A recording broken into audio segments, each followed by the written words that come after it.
Dear students, in last lecture we have studied about formal organization. Today we will discuss informal organization. Formal organisation मैंने आपको बताया था क्या होता है, जो हम क्रिएट करते हैं किस लिए, ऑब्जेक्टिव को अचीव करने के लिए, means deliberately created. Formal organisation वो ऑर्गेनाइजेशन होता है जो डेलिबरेटली क्रिएट किया जाता है, जानबूझकर क्रिएट किया जाता है ताकि ऑब्जेक्टिव इजी मैनर में अचीव हो जाए.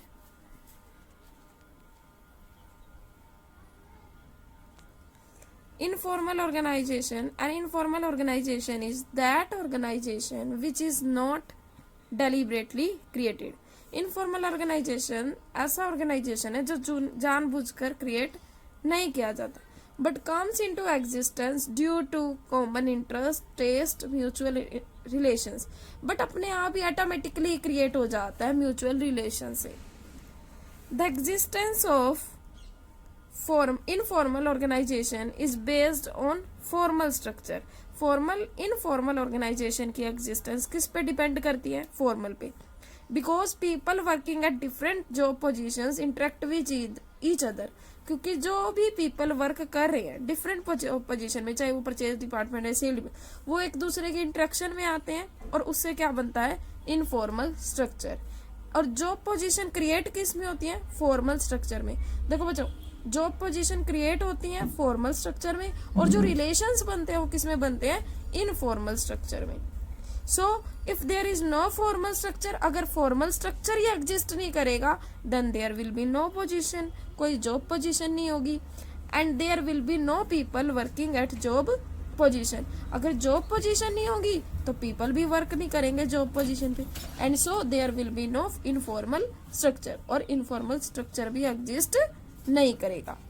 For example, in a formal organisation a supervisor in a purchase department consult only the manager of his department regarding all his problems. देखो, फॉर्मल ऑर्गेनाइजेशन में क्या होता है? परचेज डिपार्टमेंट का कोई भी पर्सन है, वो किससे अपनी प्रॉब्लम्स को डिस्कस करेगा? परचेज डिपार्टमेंट के ही मैनेजर से. बट इनफॉर्मल ऑर्गेनाइजेशन में क्या होता है?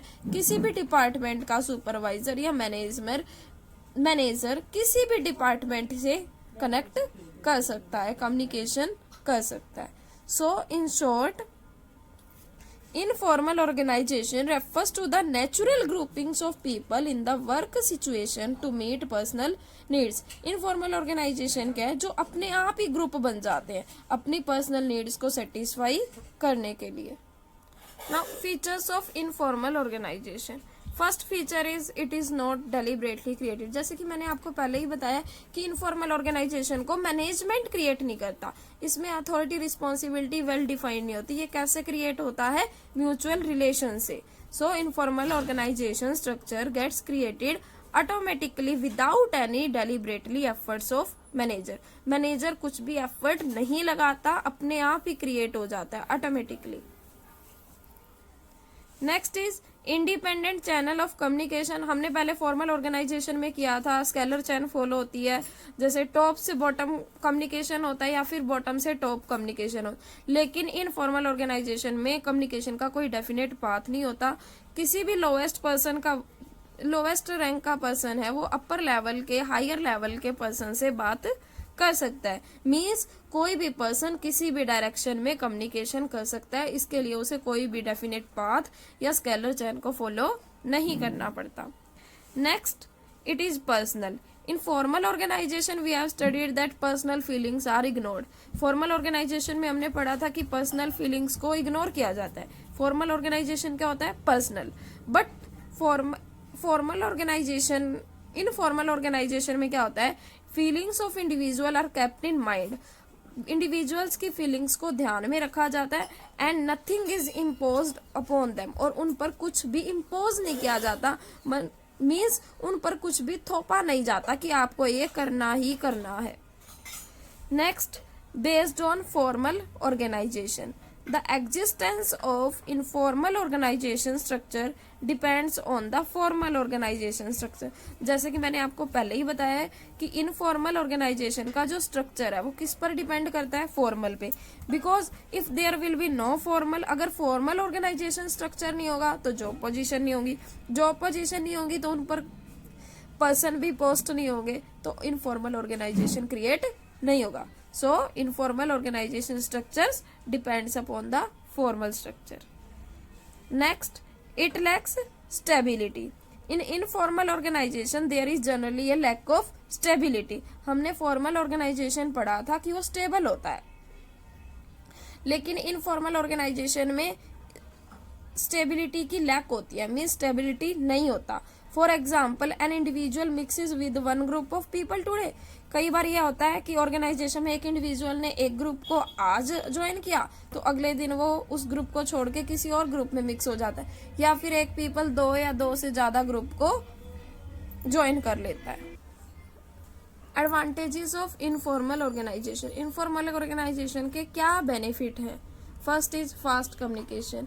फॉर्मल ऑर्गेनाइजेशन में हमें स्केलर चेन को फॉलो करना पड़ता है तो कम्युनिकेशन डिले हो जाता है, बट इनफॉर्मल ऑर्गेनाइजेशन में हम स्केलर चेन को फॉलो नहीं करते, so there will be faster spread of communication as well as quick feedback.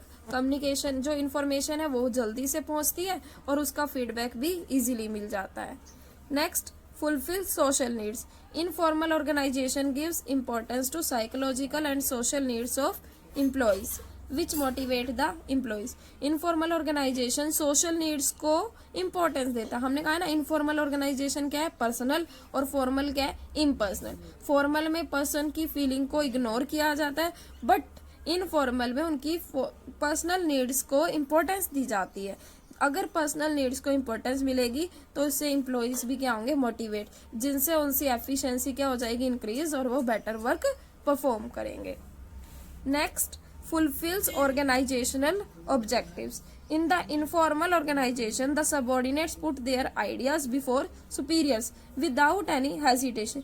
क्योंकि और इनफॉर्मल ऑर्गेनाइजेशन में कुछ भी रूल्स रेगुलेशन नहीं होते, तो जो एम्प्लॉयज हैं वो बिना हेजिटेशन के अपने जो सुपीरियर्स हैं उनको आइडियाज देते हैं डिसीजन लेने के लिए, जिससे सुपीरियर को बेस्ट सॉल्यूशन मिलता है किसी भी प्रॉब्लम का. तो अगर प्रॉब्लम इजीली सॉल्व हो जाएगी तो उससे क्या होगा, ऑर्गेनाइजेशन का ऑब्जेक्टिव अचीव करना इजी हो जाएगा. So informal organisation helps in achieving organisational objectives. Disadvantages of informal organization. First is spread rumors. Rumors means अफवाह. All the persons in an informal organization talk carelessly.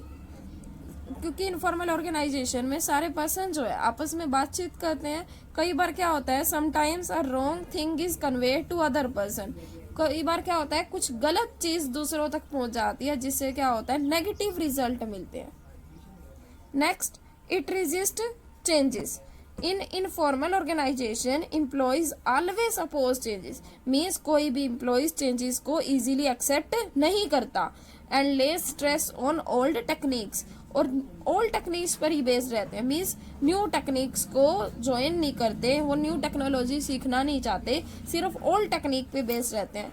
This is the disadvantage of informal organisation. Next is lack of specialisation. जैसे कि हमने पढ़ा था, इन जो formal organisation है वो किस पर बेस्ड होता है, जैसे कि मैंने बताया फॉर्मल ऑर्गेनाइजेशन किस पर बेस्ड होता है, डिवीजन ऑफ वर्क. वर्क हम डिवाइड करेंगे, एक पर्टिकुलर वर्क पर्सन को उसकी एबिलिटी के अकॉर्डिंग देंगे तो उस वर्क में क्या हो जाएगा, specialisation. But in informal organisation specialisation में लैक होती है. कैसे? It is based on mutual relationship rather than on division of work. जो इनफॉर्मल ऑर्गेनाइजेशन होता है किस पर बेस्ड होता है, म्यूचुअल रिलेशनशिप पर. Because anybody can talk to any person. कोई भी पर्सन किसी भी पर्सन से बात कर सकता है किसी भी डिपार्टमेंट में और किसी भी टॉपिक पे. तो specialisation is not possible. Informal organisation में स्पेशलाइजेशन पॉसिबल नहीं है, क्योंकि अगर स्पेशलाइजेशन नहीं होगा ऑर्गेनाइजेशन में तो एम्प्लॉयज की एफिशिएंसी भी इम्प्रूव नहीं होगी.